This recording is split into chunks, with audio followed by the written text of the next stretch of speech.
ఒక స్త్రీ శరీరం నుండి ఒక చిన్న ఎగ్ విడుదల అవుతుంది.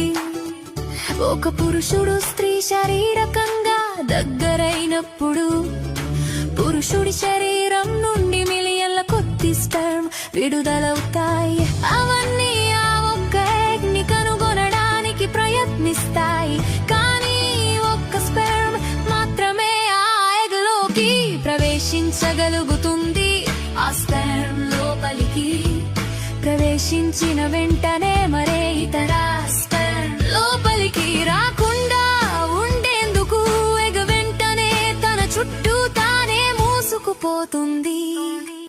ఎగ్ లోపల స్పెర్మ్ మరియు ఎగ్ నుండి వచ్చిన DNA కలిసిపోతుంది.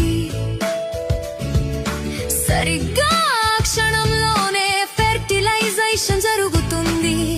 ఇది శిశువు యొక్క ప్రారంభం.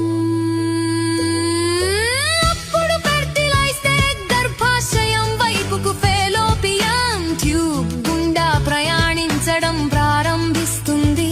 కొన్ని రోజుల తర్వాత ఎగ్ చిన్న కణాల సమూహంగా మారుతుంది. దాన్ని బ్లాస్టోకిస్ట్ అంటారు.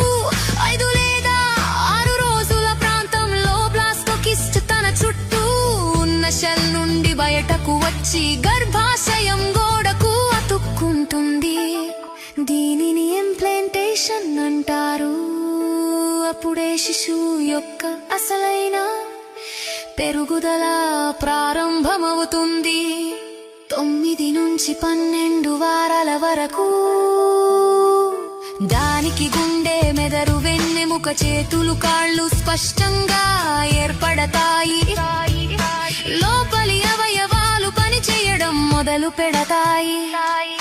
చివరికి దాదాపు 40 వారాలకు ఆ జీవం పూర్తిగా ఎదిగి పుట్టడానికి సిద్ధమవుతుంది.